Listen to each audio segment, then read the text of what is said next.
seluruh keluarga besar UCC yang ada secara onsite di Gedung Arkana maupun yang ada di rumah ataupun sedang di jalan.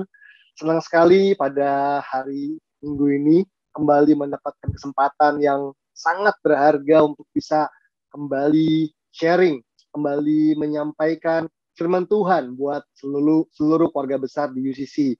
Dan kita tentunya berharap pandemi ini segera berakhir supaya kita semua bisa ketemu kembali. Tentunya sebagai satu komunitas UCC juga pasti merindukan untuk kembali bertemu.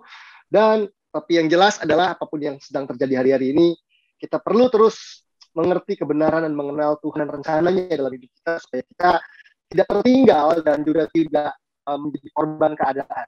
Nah, pada kesempatan hari ini ada hal yang ingin saya sampaikan kepada kita semua, yang saya ingin bagikan, saya ingin ajarkan.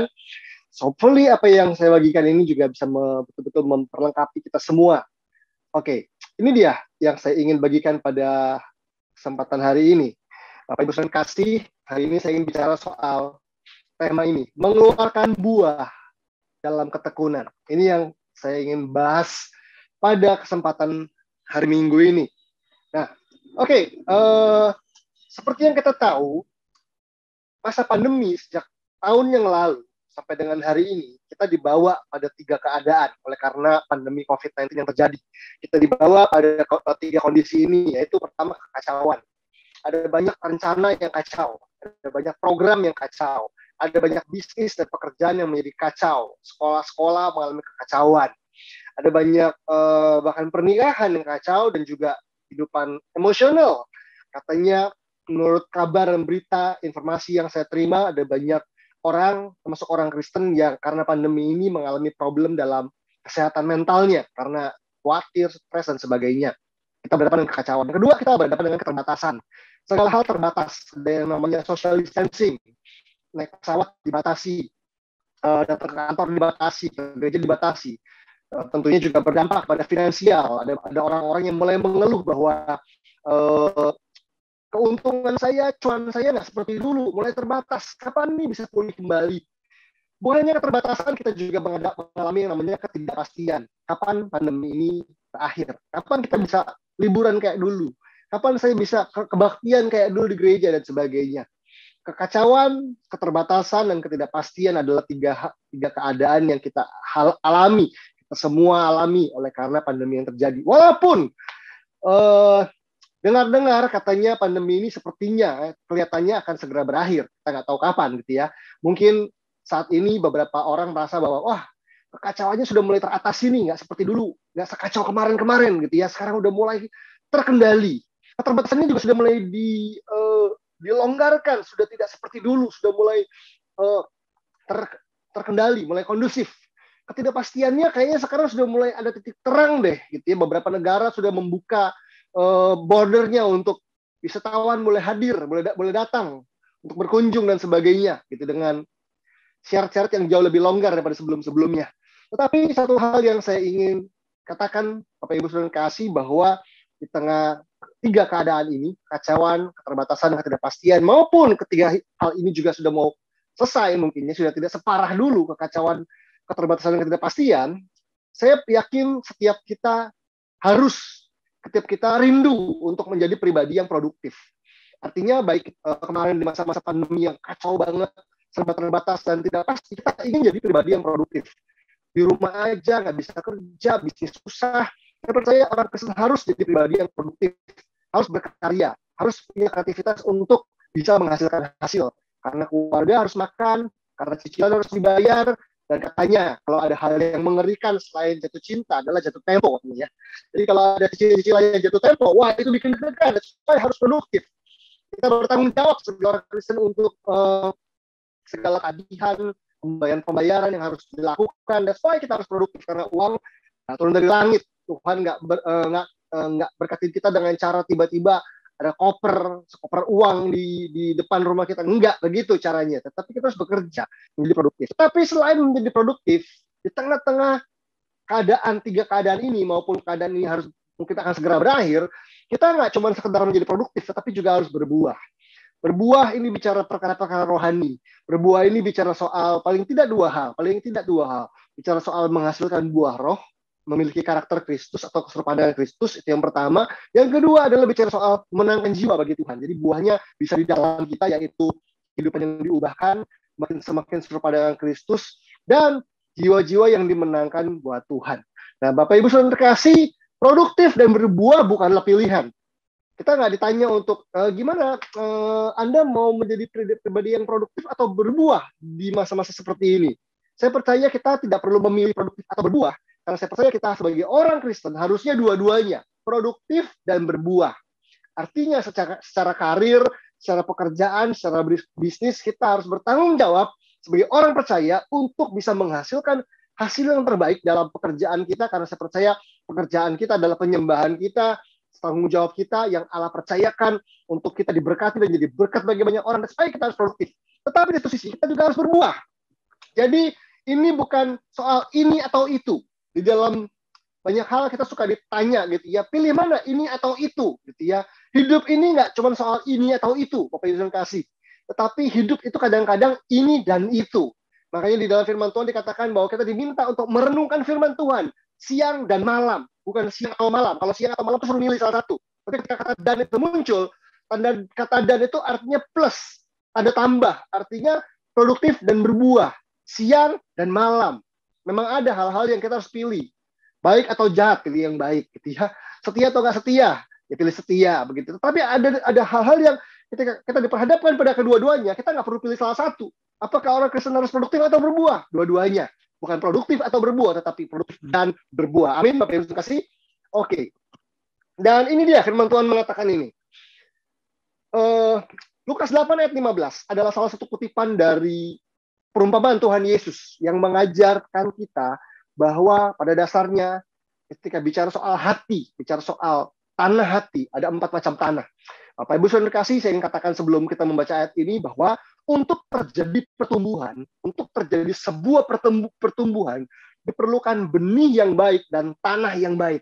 Ada 2 faktor yang diperlukan untuk terjadinya sebuah pertumbuhan. Yang pertama diperlukan benih yang baik, yang kedua adalah tanah yang baik. Saya percaya benih yang baik adalah firman Tuhan. Bukan hanya firman Tuhan, tetapi juga khotbah-khotbah yang dikhotbahkan dengan benar.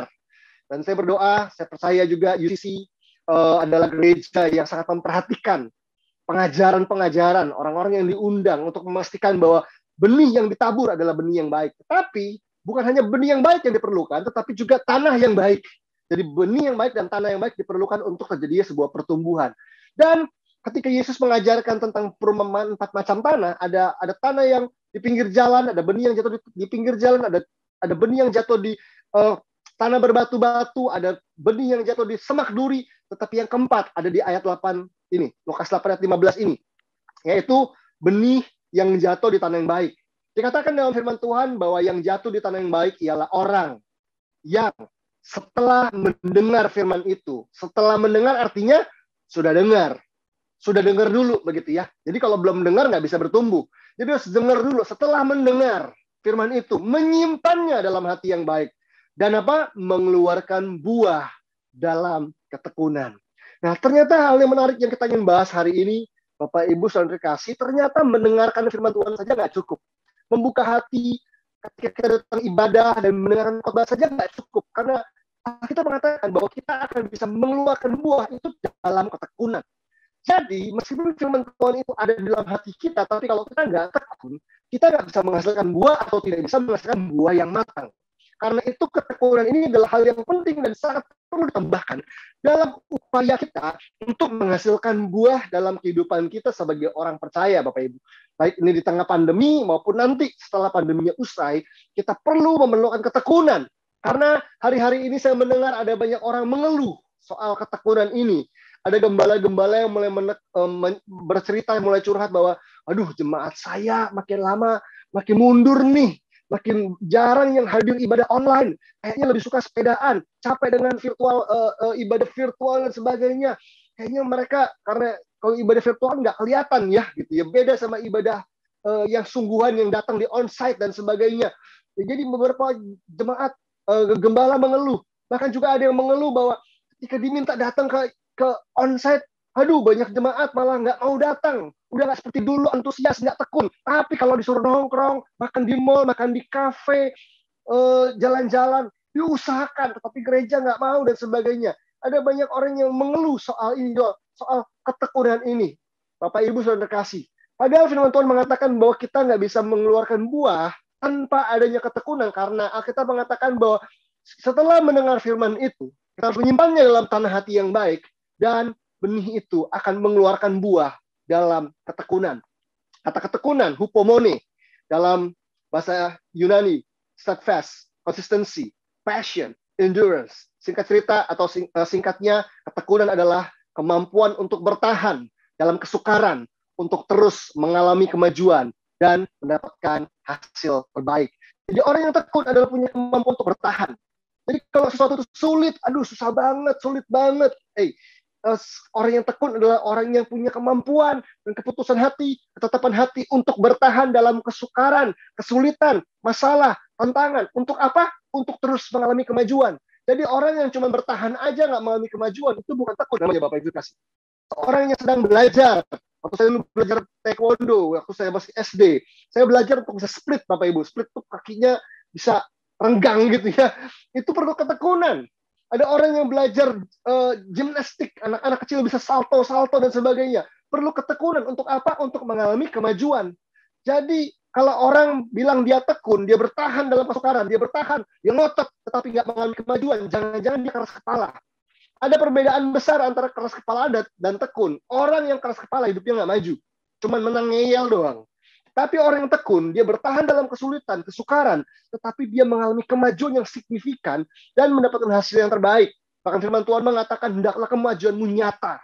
Jadi Bapak Ibu Saudara kasih, kalau kita ingin punya kemajuan, hendaklah kemajuanmu nyata. Kalau kita ingin berbuah, hendaklah buahmu nyata, bisa dilihat, bisa dirasakan.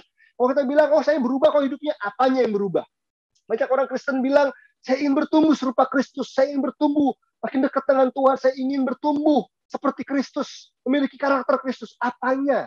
Jadi saya mulai mengajarkan beberapa orang yang saya mentor, yang saya gembalakan, untuk kalau mereka cerita, mereka bilang bahwa saya ingin bertumbuh, saya akan tanya apanya? Apanya? Karena banyak orang nggak spesifik. Kalau ingin seperti Kristus, apanya? Kesabarannya kah? Kelemah lembutannya kah? Kasihnya kah? Apanya? Karena ada banyak orang punya bahasa rancu. Karena dia rancu, jadi dia nggak bertumbuh, nggak jelas apa yang mau diubahkan. Kalau dia bilang bahwa saya ingin bertumbuh dalam kesabaran, artinya orang akan lihat hari demi hari, minggu demi minggu, bulan demi minggu, bulan demi bulan, Anda harus makin sabar. Jadi apanya? Nah, that's why kita perlu punya kejelasan dalam hal buah. Kalau kita bilang, oh saya berbuah kok, saya memenangkan jiwa. Mana jiwanya? Ada hal yang bisa kita lihat orang-orang yang dimenangkan bagi Tuhan. Karena itu, Bapak Ibu kasih, kita perlu yang namanya ketekunan. Ketekunan adalah bertahan dalam kesukaran untuk terus mengalami kemajuan dan mendapatkan hasil yang terbaik. Saya berdoa, saya percaya bahwa umat yang tekun, jemaat yang tekun, orang percaya yang tekun adalah orang yang bisa menerobos segala kesukaran, mengatasi segala masalah dan tantangan untuk mengalami progres yang signifikan, even di tengah pandemi. Even pandemi ini belum usai, termasuk setelah pandeminya usai. Karena ada banyak orang yang ketika pandemi terjadi, parah-parahnya nih, pandemi lagi parah-parahnya bulan Mei kemarin, Juli kemarin, cinta Tuhan luar biasa. Kenapa? Karena terjepit. Begitu keadaannya membaik.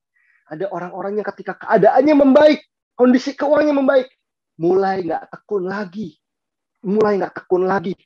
Bapak Ibu Saudara kasih, bicara ketekunan ini, kita bicara soal ketekunan dalam perkara-perkara rohani. Perkara-perkara rohani, perkara-perkara ilahi. Karena kalau urusan perkara duniawi, entah kenapa orang Kristen lebih tekun. Untuk nonton yang namanya drama Korea favorit, gitu ya. Nonton yang namanya drama Korea Hometown Cha-Cha-Cha. Nonton yang namanya Squid Game. Nonton serial-serial di Netflix, gitu ya. Keluarga-keluarga muda, profesional muda nih yang suka nonton, gitu ya. Wah, tekun banget. Itu beberapa episode juga disikat dalam beberapa hari, habis selesai begadang, gitu ya. Tapi disuruh saat teduh baca firman, wah, ngeluh, banyak protesnya. Memangnya kalau saya nggak teduh, saya nggak doa sehari, emang kenapa? Kita bisa ngomong begitu dengan mudah, tapi ketinggalan satu episode saja dari tontonan kita panik dan sebagainya.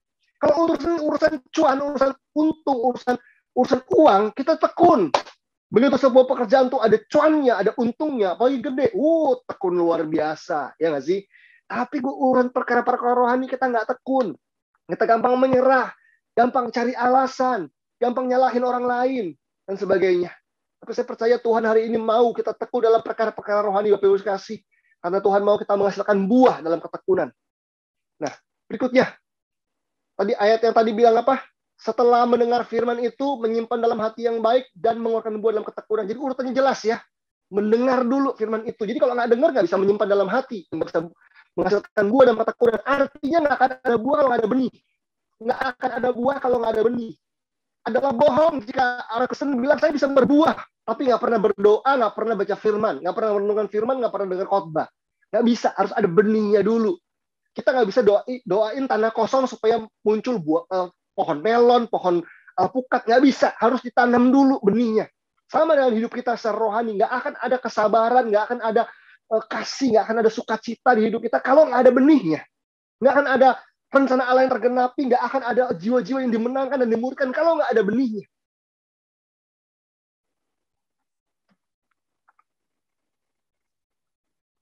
Ini salah satu ayat firman Tuhan yang juga menghubungkan antara ketekunan dengan hidup yang berbuah, Bapak Ibu.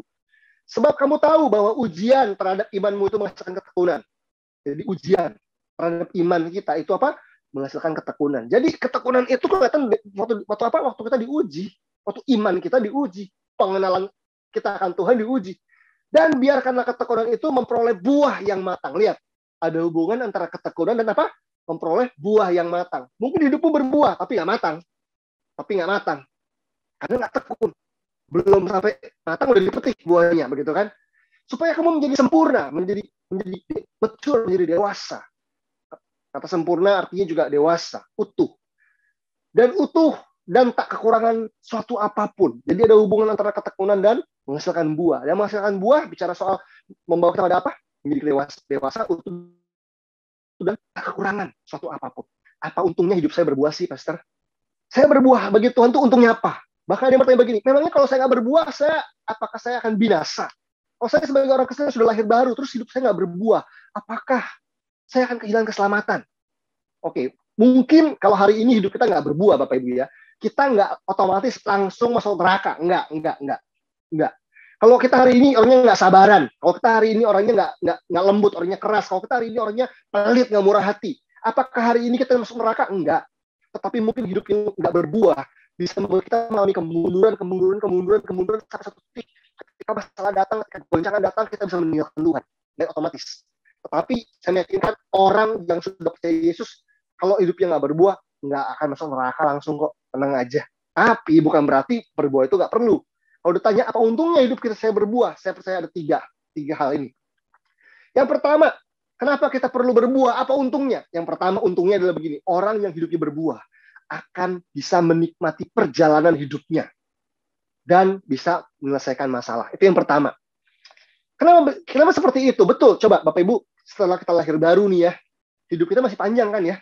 Nggak langsung meninggal kan setelah terima Yesus kan? Kita masih hidup. 10 tahun lagi, 20 tahun lagi, 30 tahun lagi, dan sebagainya. Coba Anda bayangkan perjalanan hidup Anda menjalaninya tanpa kasih. Anda nggak punya kasih, Anda nggak punya kemurahan hati, Anda pelit, Anda nggak punya kelemah lembutan, Anda keras hati, bebal, keras kepala, Anda nggak punya semua yang dalam buah roh, yang dalam buah roh tuh nggak ada deh. Yang nggak ada kerendahan hati, sombong, Anda tidak akan menikmati perjalanan. Orang-orang yang bersama Anda juga nggak akan menikmati hidup Anda.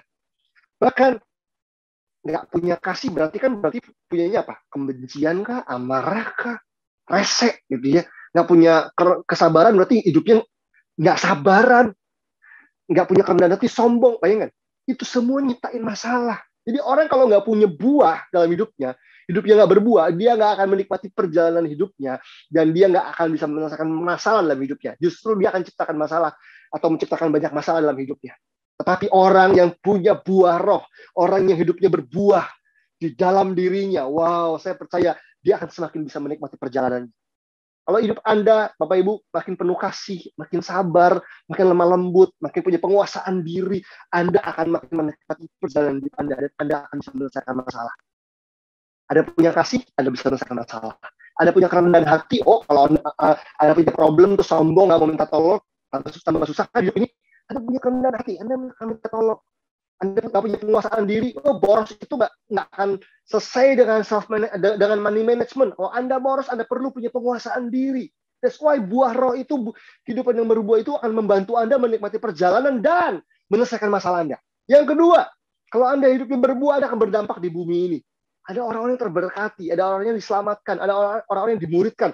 Dan karena dia dimuridkan dengan benar, ada orang-orang yang akhirnya pilih pasangan hidupnya benar, mencari pekerjaan benar, menjadi pemimpin yang dipakai Tuhan bisa menangin jiwa yang lainnya. Wow, hidupnya berdampak. Kita nggak pernah tahu Bapak Ibu, orang-orang yang kita mentor, yang kita muridkan, yang merasakan dampak dari hidup kita akan seperti apa. Tapi kalau kita ingin hidup berdampak di bumi, harus berbuah yang jelas. Dan yang berikutnya, yang ketiga adalah memperoleh upaya yang kekal, Bapak Ibu. Upaya kekal ini mungkin hari ini kita belum terima. Tetapi di sorga nanti ada upaya kekal. Kita masuk sorga itu sama-sama diselamatkan oleh karena anugerah.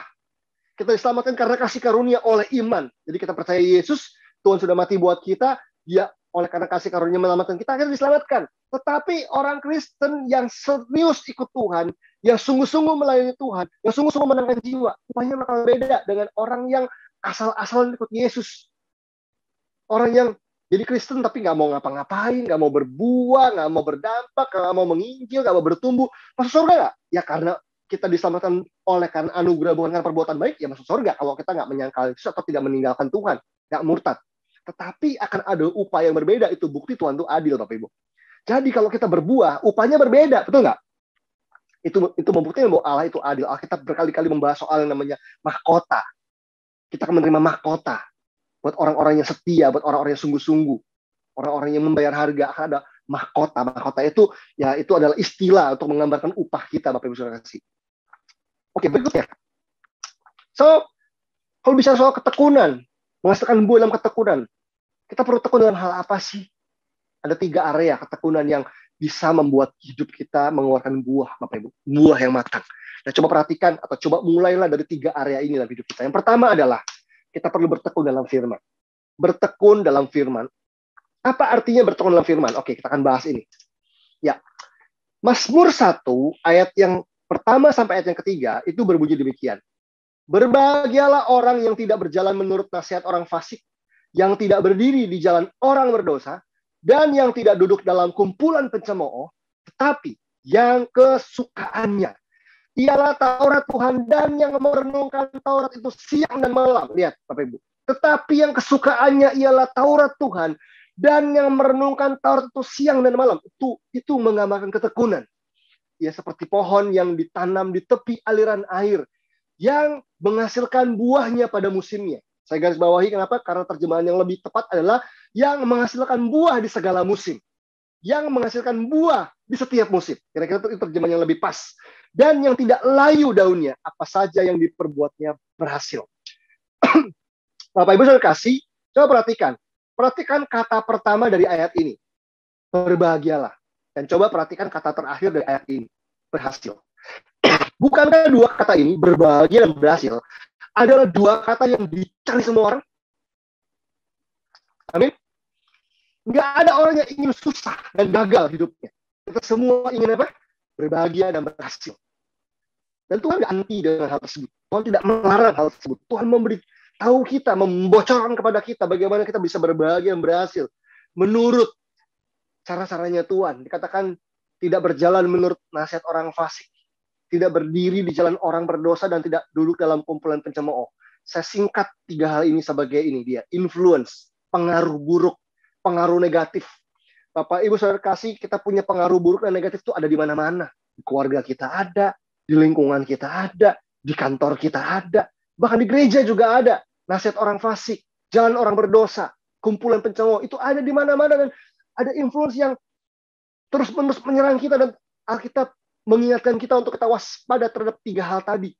Berjalan menurut nasihat orang fasik, jalan orang berdosa, dan duduk dalam kumpulan pencemooh. Kita perlu berjaga-jaga. Tetapi Tuhan nggak hanya mengajarkan kita untuk menjauh atau menjaga supaya kita tidak terkontaminasi, tetapi Tuhan memberitahu kita cara yang juga membantu kita semakin kuat, yaitu dengan merenungkan Taurat itu, merenungkan firman Tuhan itu siang dan malam. Ini adalah cara terbaik untuk kita meng-counter semua influence, semua virus-virus dunia seperti virus COVID yang masuk ke dalam kita perlu meng-counter ini dengan vaksinasi, kan begitu kan?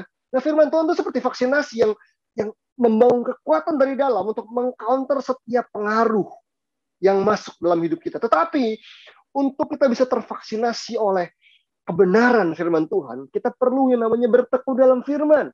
Dan bertekun itu bukan karena terpaksa, tetapi apa? Tetapi yang kesukaannya. Kita mulai dari sini dulu, Bapak Ibu. Kita nggak akan bertekun kalau kita nggak punya namanya apa? Yang kesukaannya. Ada mami-mami yang belajar Thai boxing supaya badannya langsing, sehat. Ada wanita-wanita yang ikut program diet, coaching supaya diet untuk nurunin berat badan supaya lebih sehat. It's good. Tetapi kalau program-program kesehatan tersebut cuma jadi beban, bukan menjadi kesukaan buat kita nggak akan bertekun. Sampai kita merasa bahwa, wah, aku suka nih, aku menyukai hal ini, aku mencintai hal ini, aku ingin, kita merasa passionate, kita merasa bergairah dengan tujuan yang kita ingin capai. So, Bapak Ibu kasih firman Tuhan selama ini menjadi kesukaan buat kita atau enggak? Atau kita cuma berdoa, dengar firman, ibadah tuh karena keterpaksaan. Dan kalau kita membangun yang namanya kesukaannya ialah Taurat Tuhan, maka kita baru bisa masuk yang kedua, merenungkan Taurat itu siang dan malam. Merenungkan Taurat itu siang dan malam. Bukan cuma baca, merenungkan. Artinya menggali, mempelajari, memikirkan berulang-ulang untuk mendapatkan hasil tambang dari sesuatu yang berharga yang ada di dalam kandungan ayat-ayat firman Tuhan yang kita baca dan kita renungkan, Bapak Ibu. Ada orang-orang Kristen yang mengeluh begini, saya nggak punya waktu untuk baca Alkitab. Sibuk. Saya nggak punya waktu. Atau ada yang bilang begini alasannya, saya sudah baca Alkitab tapi nggak ngerti-ngerti. Inilah sebabnya kita perlu merenungkan firman Tuhan siang dan malam, Bapak kasih. Karena apa? Karena untuk membaca dan mempelajari firman Tuhan itu perlu ketekunan. Perlu ketekunan. Kalau kita nggak bertekun, kita nggak akan meluangkan waktu untuk membaca. Kalau kita nggak cinta dengan firman Tuhan, kita nggak mencintai kebenaran, kita nggak akan luangin waktu untuk membaca firman Tuhan, membaca Alkitab, apalagi baca berurut dari Kejadian sampai Wahyu. Wah, siapa di antara Bapak Ibu yang belum pernah baca seumur hidupnya? Yuk, saya sangat encourage kita untuk baca Alkitab dari Kejadian sampai Wahyu. Why? Karena saya percaya semua bagian Alkitab kita itu penting. Jangan hanya sekedar menyukai ayat-ayat favorit tanpa menyukai ayat-ayat lain di dalam Alkitab kita. Kenapa? Karena Alkitab itu punya konteks. Kalau kita nggak baca keseluruhan, kita gagal memahami konteks menyeluruh dari Alkitab kita, dari sebuah perikop, dari sebuah kitab, dari sebuah kisah dan sebagainya, dari sebuah perjanjian. Yuk baca Alkitab kita dari Kejadian sampai Wahyu. Dan itu kita nggak membacanya untuk membuktikan bahwa kita hebat, kita luar biasa, enggak. Tapi karena kita ingin mengerti isi hati Tuhan dan rencananya dalam hidup kita. Memang sangat sulit ya kalau sudah sampai kitab bilangan, kitab imamat. Waduh, kitab bilangan, kitab imamat. Bacanya kayaknya penuh tantangan dan nggak ngerti-ngerti kayaknya. Disitulah banyak orang Kristen yang memulai membaca dari Kejadian lewat, Keluaran berhasil, sampai imamat bilangan. Waduh, kayaknya banyak orang akhirnya menyerah dan nggak lanjut lagi. Itu sebabnya kita perlu ketekunan, Bapak Ibu saudara kasih. Dan kita hidup di tengah-tengah zaman yang luar biasa, zaman yang udah maju banget. That's why kita semua bisa menemukan resources. Kita bisa menemukan ensiklopedia Alkitab, dictionary, komentari, buku-buku tafsir, bahasa Ibrani, Yunani, bahkan ada banyak hamba-hamba Tuhan yang pintar-pintar yang kita bisa cari di YouTube maupun kita bisa undang untuk tanya sama dia untuk menjelaskan bagian-bagian Alkitab yang kita nggak ngerti. Cuma masalahnya apa? Nggak tekun. Kalau nonton film, main game, tekun. Begitu baca Alkitab, aduh, udahlah, seadanya aja dah. Yang gampang aja dah. Gitu ya. Banyak orang kesel, malas berpikir. Kalau khotbah ingin yang gampang. Begitu belajar investasi. Hari-hari ini orang lagi hits ya belajar saham tuh. Trading saham tuh gimana sih? Baca candlestick tuh gimana sih? Analisa teknikal fundamental gimana sih? Dipelajari loh susah. Yang susah dipelajari kenapa? Karena ada cuannya. Belajar cryptocurrency. Kenapa pengen cuan? Tapi belajar Alkitab kita nggak mau. Bayangin. Keterlaluan nggak kita? Kita mengaku mengasihi Tuhan. Enggak, kita mengasihi dunia. Kita mengasihi uang. Kalau kita mengasihi Tuhan, meskipun sulit kita akan pelajari itu. kita akan membayar harganya untuk bertekun mempelajarinya. Bapak Ibu Saudara kasih, memang belajar kebenaran itu sulit, tetapi firman Tuhan berjanji ini dia. Kita perlu tahu, meskipun mengerti kebenaran itu nggak selalu mudah dan kita perlu bertekun di dalamnya, tapi ingat hal ini. Yohanes 6:13 bilang apa? Tetapi apabila ia datang, yaitu roh kebenaran, itu Roh Kudus, ia akan memimpin kamu ke dalam seluruh kebenaran. Andalkan Roh Kudus. Kalaupun nggak ngerti hari ini, andalkan Roh Kudus. Karena firman Tuhan berjanji bahwa Roh Kudus akan memimpin kamu ke dalam seluruh kebenaran. Sebab ia tidak akan berkata-kata dari dirinya sendiri, tetapi segala sesuatu yang didengarnya itulah yang akan dikatakannya, dan ia akan memberitakan kepadamu hal-hal yang akan datang. Amin. Berikutnya, 1 Korintus 2:14. Tetapi manusia duniawi tidak menerima apa yang berasal dari Roh Allah. Jadi kalau kita masih duniawi, pikiran kita, hati kita duniawi, kita nggak bisa menerima apa yang berasal dari Roh Allah. Kita nggak ngerti-ngerti. Baca firman Tuhan nggak ngerti. Karena firman Tuhan itu gaib. Firman Tuhan itu isinya perkataan Allah, wahyu Allah. Kita perlu pewahyuan. Karena hal itu baginya adalah suatu kebodohan dan ia tidak dapat memahaminya. Sebab hal itu, sebab kebenaran itu hanya dapat dinilai secara rohani. Bapak Ibu Saudara kasih, that's why kita perlu menyangkal diri setiap hari. Kita perlu mematikan kedagingan setiap hari untuk bisa ngerti firman Tuhan, untuk bisa ngerti kebenaran, untuk bisa menangkap pewahyuan. Kalau hidupnya masih duniawi dan kedagingan, kita nggak akan bisa menangkap pewahyunya Tuhan. Kita tidak akan bisa menangkap iluminasi daripada Roh Kudus. Itu sebabnya kita perlu mematikan kedagingan setiap hari untuk menangkap wahyu Tuhan. Makanya jangan baca Alkitab dengan mental duniawi, dengan sikap hati yang salah, dengan pikiran yang duniawi. Salibkan itu, matikan itu. Berikutnya, kita perlu bertekun dalam hal yang kedua, yaitu tekun memikul salib. Apa yang dimaksud dengan tekun memikul salib? Firman Tuhan, Bapak Ibu kasih bilang begini, marilah kita melakukannya dengan mata yang tertuju kepada Yesus, yang memimpin kita dalam iman dan yang membawa iman kita itu kepada kesempurnaan, dan yang dengan mengabaikan kehinaan. Yang dengan apa? Mengabaikan kehinaan. Tekun memikul salib ganti sukacita yang disediakan bagi dia, yang sekarang duduk di tahta, di sebelah kanan tahta Allah. Bapak Ibu Saudara kasih, dikatakan di sini kita diminta untuk tekun memikul salib. Salib banyak orang mengartikannya sebagai penderitaan. Tetapi saya tidak 100% setuju. Karena salib bukan masalah menderitanya. Tetapi salib adalah menderita karena melakukan kehendak Allah. Salib adalah lambang dari kehendak Tuhan. Kenapa Yesus disalib? Bukan karena dia ingin menderita. Yesus disalib karena dia ingin melakukan kehendak Bapa. Yesus disalib karena dia ingin menggenapi kehendak Bapa, meskipun resikonya adalah menderitakan hal tersebut. Jadi Bapak Ibu kasih, kita perlu bertekun dalam apa? Bukan cuma bertekun dalam mengerti dan mempelajari firman Tuhan, tapi juga bertekun dalam mengerjakan kehendak Bapa. Bertekun dalam menggenapi isi hati Tuhan. Nah, itu namanya bertekun memikul salib. Jadi artinya kita rela menderita demi mengerjakan dan melakukan kehendak Bapa. Coba perhatikan ayat-ayat ini. Dikatakan marilah kita melakukannya dengan mata tertuju pada Yesus. Jadi mata harus tertuju pada Yesus. Fokus harus benar. Kenapa? Yang memimpin kita dalam iman. Jadi kalau fokusnya benar, kita bisa dipimpin dalam iman. Orang yang nggak punya iman, nggak bisa dipimpin oleh Tuhan. Dan yang membawa iman itu pada kesempurnaan. Jadi tujuan dari iman bukan cuma mujizat. Sekali lagi, tujuan dari iman bukan cuma diberkati. Saya beriman supaya saya dipulihkan, saya beriman supaya dapat kerja, saya beriman supaya saya dapat jodoh. Bukan cuma itu, tapi katakan yang membawa iman itu kepada kesempurnaan. Jadi goal dari iman salah satunya adalah kesempurnaan atau kedewasaan, maturity, spiritual maturity. Jadi orang yang punya iman bukan cuma banyak mujizatnya, tapi semakin dewasa, semakin mature di dalam Tuhan. Dan yang dengan mengabaikan kehinaan tekun memikul salib. Ternyata Bapak Ibu Saudara kasih, untuk kita bisa tekun memikul salib, kita perlu belajar yang namanya mengabaikan kehinaan. Mengabaikan kehinaan, tekun memikul salib, ganti sukacita yang disediakan bagi Allah, bagi Dia yang sekarang duduk di sebelah kanan tahta Allah. Jadi ternyata ada 4 hal yang kita perlu perhatikan dari ayat tadi. Yang pertama, mata harus tertuju pada Yesus. Kalau mata tertuju pada Yesus, akan muncul iman. Ya nggak sih? Karena iman timbul dari pendengaran akan firman Kristus. Waktu hati kita fokusnya perkataan-perkataan Kristus, isi hati Kristus, maka akan muncul iman Kristus. Dipimpin oleh iman, artinya orang yang punya iman bisa dipimpin oleh Tuhan. Orang yang nggak punya iman gimana? Ya nggak bisa dipimpin. Kalau Anda menggunakan Google Map, Google Map-nya bilang, belok kanan. Kita nggak percaya, kita nggak punya iman. Kita tidak percaya, tidak punya iman terhadap Google Map. Disuruh belok kanan, kita belok kiri. Salah nih kayaknya, gangnya nggak mau belok kanan, belok kiri. Kalau kita nggak punya iman, nggak bisa dipimpin bahkan oleh Google Map. Apalagi oleh Tuhan. Itu sebabnya kita perlu punya iman untuk bisa dipimpin oleh Tuhan. Dan dikatakan apa?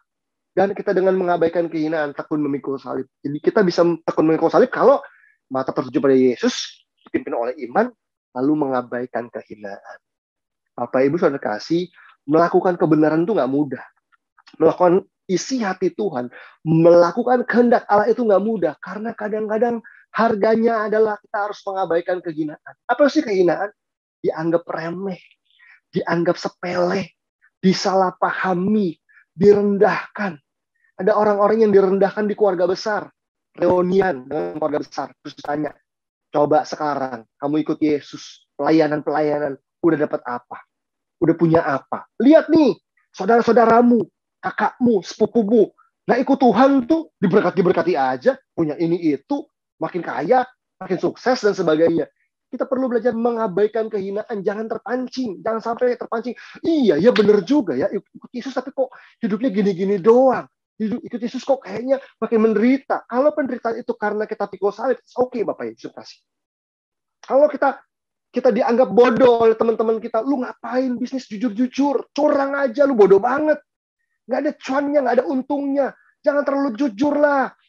Udah berbuat curang aja, jangan bilang sama partnermu, jangan bilang sama klienmu, kalau gini-gini dan sebagainya. Kita diajar untuk menjadi curang, dan kalau kita jujur dibilang bodoh. Kalau kita berintegritas kita dibilang bodoh. Bahkan ada orang-orang yang bilang sama kita, sama suami-suami, lu jangan mau jujur sama istri lu, diam-diam lu punya simpenan sendiri, punya tabungan sendiri yang lu pakai untuk kepentingan lu sendiri. Jangan kasih tahu dia, lu bodoh banget. Itu kita mengabaikan nasihat seperti itu, kita sedang mengabaikan kehinaan, Bapak Ibu yang kasih. Ada istri-istri yang dinasihati, lu ngapain setia-setia sama suamimu? Ngapain tunduk-tunduk sama suamimu? Bodoh banget. Jangan mau. Lawan suamimu, perjuangkan. Kalau lu kepengen sesuatu, minta, renge aja. Paksa dia. Kan lu kan berhak bahagia. Lu kan udah capek-capek. Ngurus anak dan rumah tangga. Minta, paksa suamimu supaya beliin kamu ini itu. Supaya suamimu kasih kamu apa yang kamu mau dan sebagainya. Tapi itu bukan kehendak Tuhan. Firman Tuhan ajarin kita untuk menghormati pasangan kita. Suami kita. Untuk taat sama rencana Tuhan. Apapun itu. Dan itu perlu namanya apa? Mengabaikan kehinaan. Bapak Ibu kasih. Nggak ada orang yang kepengen dihina. Nggak ada orang yang suka direndahkan. Nggak ada orang yang suka diremehkan. Tapi kalau kita nggak berani mengabaikan kehinaan, resikonya adalah nggak taat. Saul aja takut ketika apa? Ketika dia tidak mau mempersembahkan korban, disuruh tunggu sampai Samuel datang, dan orang Israel satu persatu meninggalkan dia. Dia nggak tahan. Aduh, kayaknya kepemimpinan gue ditinggalkan orang. Aduh, kayaknya orang nggak percaya lagi. Aduh, kayaknya orang mulai meragukan gue. Oke, dia nggak tahan. Bisa nggak kita mengabaikan kehinaan? Tekun memikul salib. Orang nggak akan tekun memikul salib sampai dia berani mengabaikan kehinaan. Berkali-kali saya diremehkan. Berkali-kali saya dipertanyakan. Orang tanya, si Tiget apa sih? Si Tiget tuh gerejanya kok begitu banget. Tapi saya belajar untuk nggak kompromi. Untuk nggak kompromi. Punya godaan nggak untuk itu semua?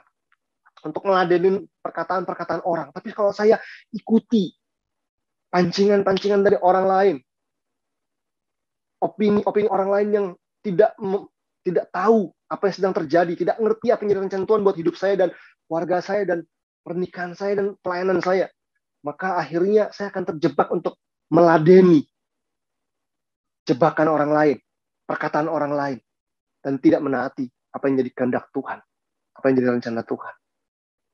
Bapak Ibu Saudara kasih, bahkan ada seorang sahabat, seorang teman saya yang akhirnya menyerah dan tidak lagi tekun memikul salib. Kenapa? Karena diremehkan terus sama istrinya, diremehkan sama keluarga istrinya. Masa kita keluarga sama Tuhan gini-gini doang? Masa gini-gini doang? Masa nggak punya ini itu? Lihat tuh keluarga lain bisa punya ini, bisa punya itu. Dia pelayanannya sudah benar, dia sudah tulus melayani Tuhan, mengembalakan dengan sebaik mungkin. Suatu ketika menyerah dengan keadaan tersebut, akhirnya dia jatuh pada masalah keuangan, dia terjatuh pada penyalahgunaan keuangan, dia jatuh pada judi dan sebagainya. Karena apa? Karena tidak berani mengabaikan kehinaan dan tekun memikul salib. Yuk, Tuhan mengajarkan kita kalau kita ingin berbuah, abaikan kehinaan, tekun memikul salib. ganti sukacita yang disediakan bagi Tuhan. Jadi artinya kalau kita berani mengabaikan kehinaan dan tekun memikul salib, akan ada sukacita yang Tuhan bakal akan berikan buat kita, Bapak Ibu kasih.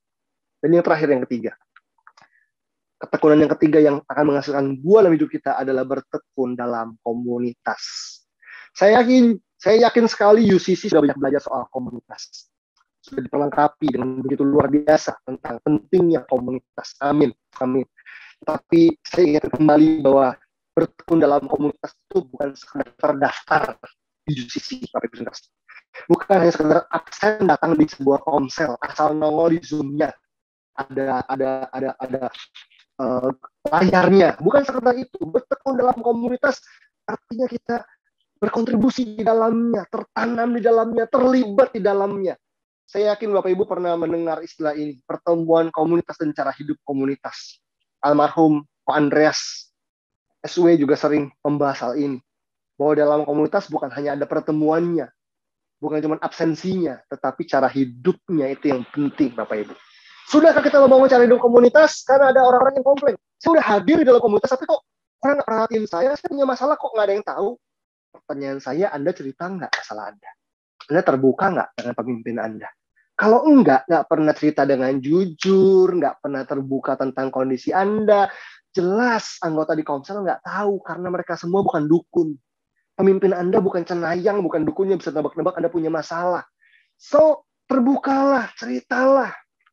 Cerita terbuka itu adalah cara hidup komunitas. Bukan cuma itu, berkontribusilah. Kalau ingin dipakai dalam komunitas, jangan cuma diam-diam aja. Bahkan ada orang-orang yang kadang-kadang bilang begini, saya kok nggak diajak pelayanan ya? Saya diemin aja, dianggurin aja. Mungkin pemimpin kita sedang sibuk dengan segala hal yang harus dipikirkan oleh dia. Kalau Anda ditawarin pelayanan, bisa nggak nawarin diri? Itu cara hidup komunitas. Saya punya satu jemaat yang saya gembalakan bertahun-tahun dan akhirnya dia harus pergi ke luar negeri. Tinggal di Australia. Berjemaat di Australia. Satu gereja baru yang saya juga nggak kenal gembalanya. Satu kali dia cerita. Dia ingin melayani. Even di tengah pandemi. Dan satu kali dia dengan gereja yang sudah ada, ya gereja sudah mapan dengan pelayan-pelayan yang ada di dalamnya. Tapi setelah berapa minggu, berapa bulan, dia ada di gereja itu, dia datangin gembalanya dan dia bilang, Pastor, saya bisa bantu apa di sini? Saya punya bakat ini, saya punya kerinduan ini, bisakah saya menawarkan diri untuk membantu Anda di gereja ini? Dan gembalanya senang banget, suka banget, sangat berterima kasih, dan bahkan dibahas di khotbahnya bahwa ada seorang jemaat baru yang menawarkan diri untuk melayani sesuai dengan karunia, kemampuan, bakat yang dia miliki. Itu artinya jemaat ini nggak cuma sekedar hadir di tengah-tengah ibadah, dia bukan hanya sekedar hadir dalam pertemuan komunitas, tapi dia memiliki cara hidup komunitas karena dia mau terbuka dan dia mau berkontribusi. Kita perlu membangun yang namanya mentalitas kontribusi di dalam cara kita berkomunitas, Bapak Ibu. Saya kasih. Amin. Yuk, punya mental kontribusi, jangan pasif, jangan diam aja. Tawarkan diri. Itu adalah salah satu cara kita berkomunitas. Nah, ada dua ayat firman Tuhan yang saya mau bahas tentang komunitas. Yang pertama adalah ayat ini. Ibrani 10 ayat 25 sampai 26. Alkitab mengatakan janganlah kita menjauhkan diri dari pertemuan-pertemuan ibadah kita. Kalau Alkitab bilang jangan kita menjauhkan diri, artinya kita diminta apa? Mendekatkan diri. Betul nggak? Lawan dari menjauhkan diri adalah mendekatkan diri. Jadi kalau Alkitab bilang janganlah kita menjauhkan diri, artinya haruslah kamu mendekatkan diri. Dari pertemuan-pertemuan ibadah kita. Di dalam bahasa aslinya, dalam bahasa Yunani tidak ada kata ibadah. Episinagoge dalam bahasa Yunani artinya gather together, pertemuan bersama atau perkumpulan bersama, ngumpul bareng. Nah, artinya luas, Bapak Ibu. Artinya gather together atau episinagoge itu bisa berarti pertemuan formal maupun pertemuan informal. Jadi Alkitab mengajarkan kita jangan menjauhkan diri, tetapi justru kamu harus mendekatkan diri dengan pertemuan-pertemuan baik formal yang seperti ibadah seperti ini maupun pertemuan-pertemuan yang informal sifatnya dalam komunitas. Jangan kamu menjauhkan diri seperti dibiasakan oleh beberapa orang. Ternyata ada orang-orang yang hari itu punya kebiasaan menjauhkan diri. Walaupun sekarang, hari ini tengah pandemi di antar jemaat, UCC ada yang punya kebiasaan menjauhkan diri. Jangan ikutin. Kenapa? Kita bilang apa? Jangan kamu menjauhkan diri dari pertemuan-pertemuan ibadah kita seperti dibiasakan oleh beberapa orang. Jadi ada beberapa orang yang punya kebiasaan justru menjauhkan diri dari pertemuan-pertemuan formal dan informal dalam ibadah mereka. Bapak Ibu terima kasih, kitab Ibrani itu ditulis untuk orang-orang Yahudi Kristen yang tersebar di Kekaisaran Romawi, yang saat itu sedang mengalami masa sukar karena penganiayaan. Jadi kitab Ibrani itu punya background menguatkan orang-orang Kristen Yahudi yang ada di dalam penganiayaan dan penuh dengan masalah dan tantangan. Artinya kan begini, ketika kita ngalamin pandemi, kalau kita mengatakan bahwa pandemi ini mendatangkan banyak masalah di hidup kita, justru kita harus semakin kuat dalam berkomunitas. Semakin Anda punya masalah, Anda perlu komunitas. Seperti yang dialami oleh orang-orang Ibrani di pada waktu itu, yang tersebar di berbagai tempat. Tapi kalau saya udah nggak punya masalah, gimana, Pastor? Nah, Anda tetap perlu berkomunitas untuk menolong orang-orang yang membutuhkan sebagai perpanjangan tangannya Tuhan. Nah, lihat, janganlah kita menjauhkan diri dari pertemuan-pertemuan ibadah kita seperti dibiasakan oleh beberapa orang, tetapi marilah kita saling menasehati. Saya percaya kita semua sudah pernah mendengar, dibahas mungkin berkali-kali di UCC bahwa gaya hidup komunitas adalah gaya hidup saling. Tetapi marilah kita saling menasehati. Jadi dalam komunitas itu cara hidupnya apa? Saling menasehati. Ada nggak cara hidup salingnya? Kalau nggak ada, berarti kita baru datang. Karena pertemuannya belum punya cara hidupnya. Karena cara hidupnya adalah saling. Dan semakin giat melakukannya. Dan semakin apa? Semakin giat, semakin tekun melakukannya. Menjelang hari Tuhan yang mendekat. Artinya begini. Kalau kita meyakini bahwa kedatangan Yesus sudah dekat, Bapak Ibu. Kedatangan Tuhan yang kedua kali, kita percaya tentang akhir zaman. Seperti yang firman Tuhan katakan. Harusnya hari-hari ini kita semakin mendekatkan diri dalam komunitas. Dalam pertemuan komunitasnya maupun membangun cara hidup komunitasnya. Dan semakin tekun melakukannya menjelang kedatangan Tuhan. Justru kalau kita percaya akhir zaman, harusnya jangan cuma ributin, oh gue percaya tuh ada yang namanya belenggu betina merah, antikris munculnya begini-begini, microchip munculnya begini. Bapak Ibu, itu kita nggak bisa kendalikan nih. Soal microchip, soal antikris itu siapa, soal pembagian bait Allah ketiga lah, soal segala macam yang kita pernah dengar dari teologi akhir zaman gitu ya. Mungkin ada banyak hal yang masih spekulasi sifatnya, masih belum jelas itu gimana penggenapannya. Tetapi yang paling jelas adalah kalau kita percaya Yesus akan datang kedua kali, kita percaya tentang kedatangan Tuhan akhir zaman, harusnya kita semakin mendekatkan diri dalam komunitas. Karena apa? Harus semakin giat melakukannya menjelang hari Tuhannya semakin dekat. Sebab jika kita sengaja berbuat dosa, wow, kok tiba-tiba bahas dosa sih? Sesudah memperoleh pengetahuan tentang kebenaran, maka tidak ada lagi korban untuk menghapus dosa itu. Kalau kita terusin sampai ke bawah-bawahnya, Bapak Ibu, penulis kitab Ibrani membahas soal bahaya murtad. Intinya adalah begini. Tanpa komunitas, tanpa peran dan keberadaan komunitas, orang Kristen bisa meninggalkan Tuhan. Di tengah-tengah ancaman, di tengah-tengah penganiayaan, di tengah-tengah tantangan yang makin sulit, orang bisa meninggalkan Tuhan kalau dia tidak mau berkomunitas. Dia tidak semakin tekun, semakin giat dalam berkomunitas. Bahkan tadi, orang itu bisa sengaja berbuat dosa setelah memperoleh pengetahuan tentang kebenaran. Kenapa? Karena nggak ada yang menasihat, nggak ada yang menegur, nggak ada yang meng-counter. Itu ibarat orang kena virus COVID, nggak ada vaksinnya, nggak ada obatnya, maksudnya nggak di-counter gitu, nggak ada penolongnya, nggak ada lawannya. Nah, komunitas adalah wadah yang Tuhan berikan untuk kita menyiapkan diri terhadap kedatangan Tuhan yang kedua kali dan mencegah kita dari bahaya murtad.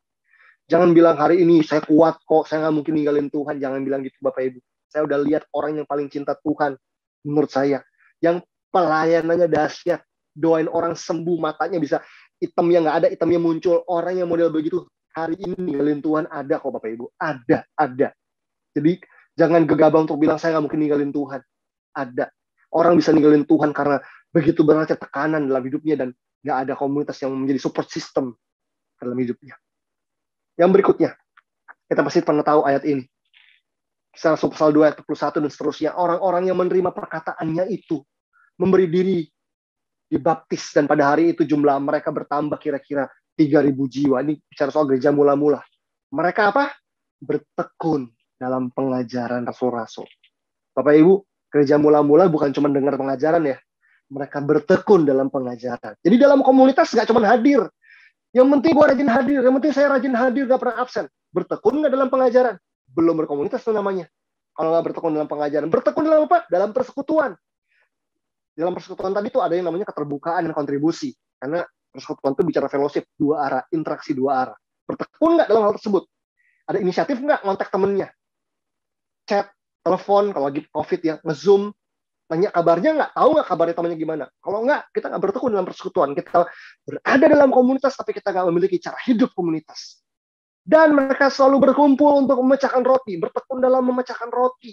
Bukan cuma makannya, Bapak Ibu, bukan cuma makan bersamanya, tetapi memecahkan itu artinya berbagi. Roti itu dipecahkan untuk dibagi.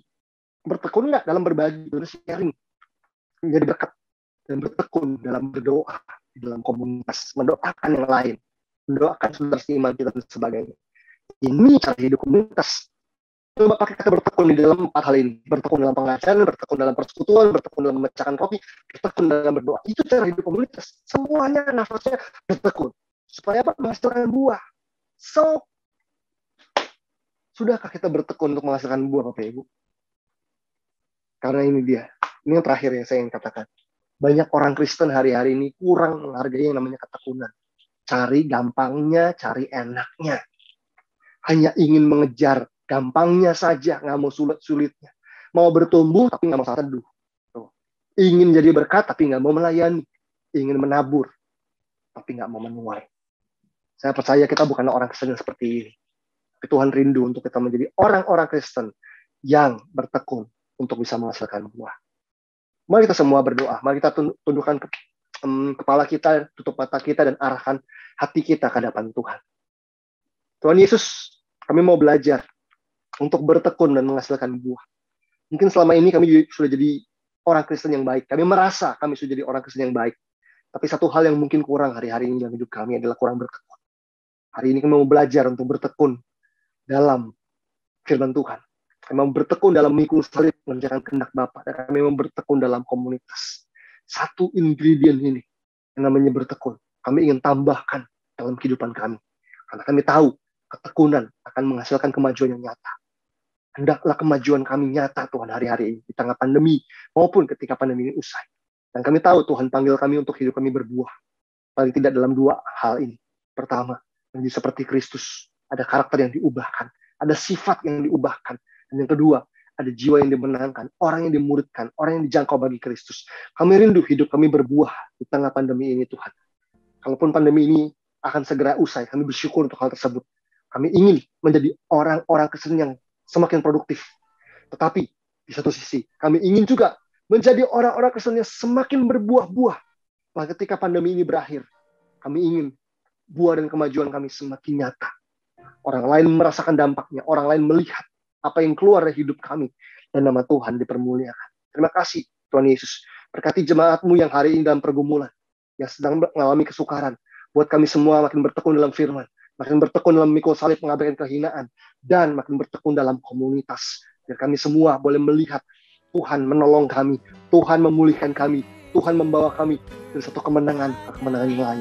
Terima kasih Bapak di surga, kami bersyukur buat hari ini, buat apa yang Kau sudah nyatakan buat kami semua. Dalam nama Yesus Kristus, kami berdoa dan mengucap syukur. Haleluya. Amin. Hidupku hanya untuk memuliakan-Mu. Oh, hidupku hanya